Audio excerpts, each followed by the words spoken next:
নমস্কার, দেখছেন talk to Bangla. আমি অভিষেক রয়েছে আপনাদের সাথে। এই মুহূর্তে যে খবর নিয়ে উপস্থিত হয়েছি, চন্দ্রবাবু নাইডু আপনারা জানেন নরেন্দ্র মোদীর সবচেয়ে ঘনিষ্ঠ একজন সহযোগী এবং 2024 সাল থেকে নরেন্দ্র মোদীর সরকারটা যদি তৈরি হয় এবং টিকে থাকে, সেটা অন্যতম একজন কাণ্ডারি কিন্তু চন্দ্রবাবু নাইডু। কিন্তু সেই চন্দ্রবাবু নাইডু এই মুহূর্তে কোন দিকে যাবেন ঠিক করতে পারছেন না এবং সেই কথাটা প্রতিদিন কিন্তু তিনি বুঝতে পারছেন। তার কারণ জগনমোহন রেড্ডি, তার রাজ্যের অপোজিশন লিডার, তিনি ক্রমাগত চাপ বাড়াচ্ছেন চন্দ্রবাবু নাইডুর উপর এবং এই মুহূর্তে আন্দোলন শুরু হয়েছে, ছাত্র আন্দোলন শুরু হয়েছে এবং সেটা একদম সরাসরি কিন্তু অন্ধ্রপ্রদেশে এনডিএ শাসিত স্টেট, এবং সেখানেই এই মুহূর্তে চন্দ্রবাবু নাইডুর ছেলে নারা লোকেশ, যিনি সেখানকার শিক্ষামন্ত্রী, তার ওপর চাপ তৈরি হচ্ছে। এবং সেই চাপটা কেন?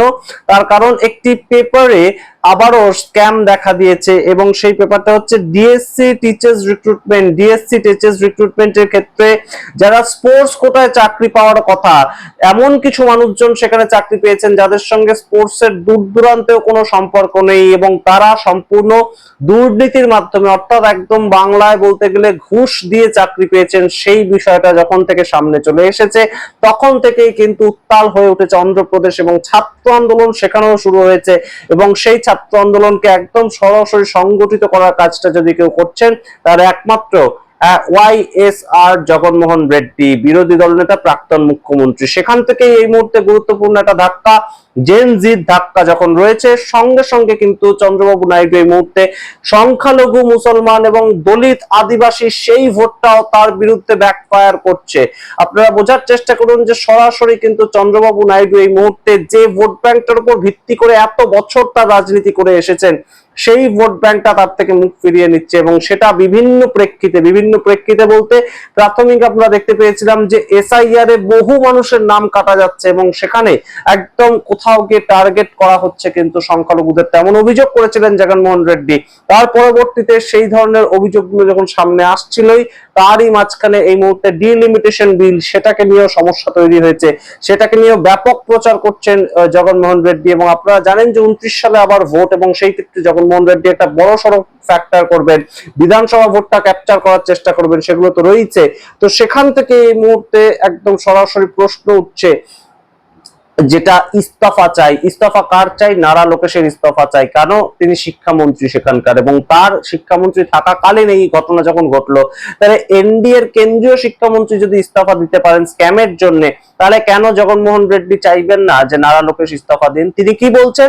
তিনি বলছেন, we now ask the same question in Andhra Pradesh, will education minister Nara Lokesh of the NDA government in Andhra Pradesh accept the moral responsibilities, and 3.5 lakhs aspirants were there to perform in the examination. অর্থাৎ 3.5 লক্ষ ছাত্রছাত্রী সেখানে সেই পরীক্ষাটা দিয়েছিলেন এবং সেই 3.5 লক্ষ ছাত্রছাত্রীর ভবিষ্যৎ অনিশ্চয়তায় পড়ে গিয়েছে।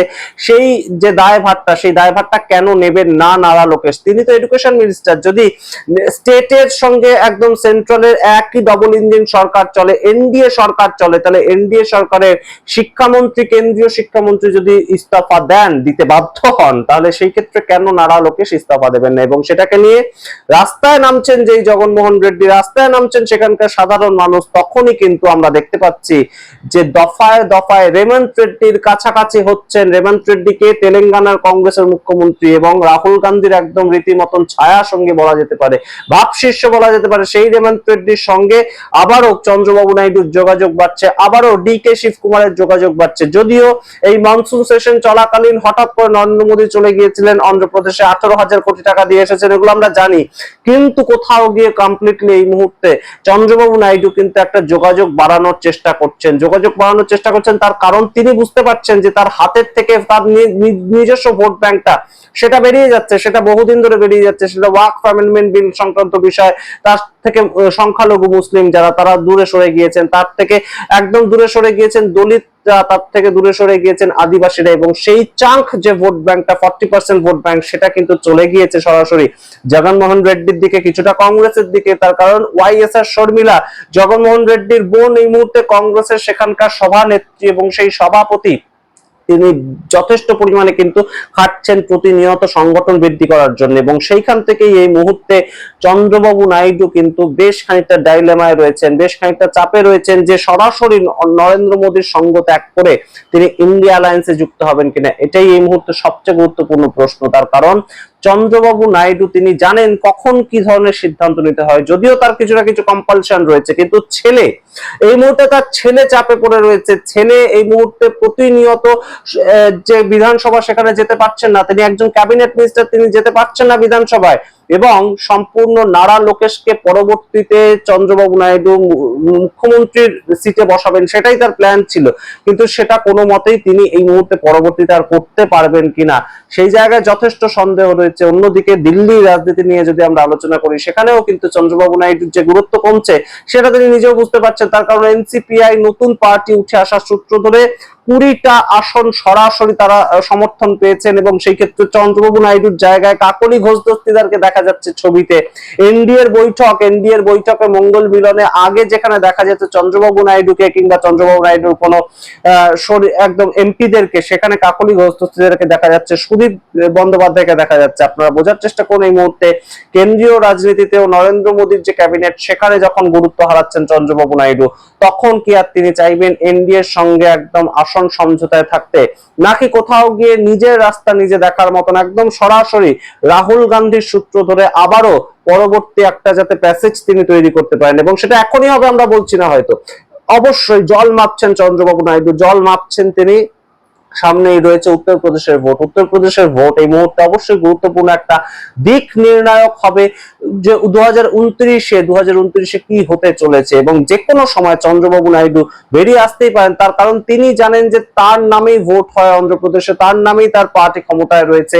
তো সেই ক্ষেত্রে যে কোনো সময় তিনি যদি বেরিয়ে আসেন তাহলে তার ক্ষেত্রে খুব একটা অসুবিধা হবে না, তার কারণ তিনি চন্দ্রবাবু নাইডু এবং তার নামেই তার টিডিপি দল জিতে আসছে এত বছর ধরে। তো সেই ক্ষেত্রে এই মুহূর্তটা খুব গুরুত্বপূর্ণ চন্দ্রবাবু নাইডুর জন্য, এবং অবশ্যই জগনমোহন রেড্ডির জন্য। জগনমোহন রেড্ডি 2024 সালের পরবর্তী সময় এই মুহূর্তে সবচেয়ে গুরুত্বপূর্ণ একটা জায়গা পেয়েছে। তিনি বলছেন কমপ্লিটলি নারা লোকেশকে ইস্তফা দিতে হবে, দায় স্বীকার করতে হবে। এই যে ডিএসসি টিচার্স রিক্রুটমেন্ট, সেখানে কেন যারা খেলোয়াড় কোটায় চাকরি পেল তারা ঘুষ দিয়ে চাকরি পেল, কেন তারা সঠিক ব্যক্তিত্বরা পেলেন না চাকরিটা, যারা খেলার সঙ্গে কোনো ধরনের কোনো সম্পর্ক নেই তারা কেন চাকরি পাবেন, এই প্রশ্ন তিনি তুলছেন, রাস্তায় নামছেন, মিছিল করছেন। অন্যদিকে আমরা দেখতে পাচ্ছি তার ভোট ব্যাংক চাঙ্গা হচ্ছে, সংখ্যালঘুরা সেই মিছিলে যুক্ত হচ্ছেন, এর সঙ্গে দলিত আদিবাসী যারা একদম অন্ধ্রপ্রদেশে তারা তার সঙ্গে যুক্ত হচ্ছেন। অন্যদিকে অন্ধ্রপ্রদেশের যে ডিলিমিটেশন বিল সেটাকে নিয়ে চন্দ্রবাবু নাইডুর উপর কিন্তু চাপ বাড়ছে। চন্দ্রবাবু নাইডু বুঝতে পারছেন এই মুহূর্তে ডিলিমিটেশনকে সমর্থন করাটা সঠিক হবে নাকি ডিলিমিটেশনের বিরুদ্ধে যাওয়াটা সঠিক হবে, এই বিষয়গুলো এই মুহূর্তে চর্চার কেন্দ্রবিন্দুতে উঠে আসছে। এবং গুরুত্বপূর্ণ বিষয় হচ্ছে যে ডিলিমিটেশন এমন একটা বিষয় হয়ে রয়েছে যে চন্দ্রবাবু নাইডু সম্পূর্ণ সেখান থেকে কিন্তু যোগাযোগ বিচ্ছিন্ন করতে পারেন। আমরা ইতিমধ্যেই দেখেছি যে রেমন্ড রেড্ডির সঙ্গে তার যোগাযোগ স্থাপন, ইতিমধ্যে আমরা দেখেছি ডিকে শিব কুমারের সঙ্গে তার যোগাযোগ স্থাপন, এবং সেটা তিনি সবাইকে দেখিয়ে করছেন, সেটা তিনি সবার সামনেই করছেন। কর্ণাটকে রিসেন্টলি গিয়েছিলেন এনডিএর একজন মুখ্যমন্ত্রী, হঠাৎ করে সারপ্রাইজ করে দিয়ে। তো সেগুলো কি একটা ইঙ্গিত প্রতিষ্ঠা করা নয়? তেমন কিন্তু অনেকেই মনে করছেন। আপনারা সামগ্রিক রিপোর্টের ভিত্তিতে কি মনে করেন? অবশ্যই কমেন্ট বক্সে কমেন্ট করুন। দেখতে থাকুন টক টু বাংলা, অবশ্যই টক টু বাংলা ইউটিউব চ্যানেলটিকে সাবস্ক্রাইব করে দিন। ধন্যবাদ।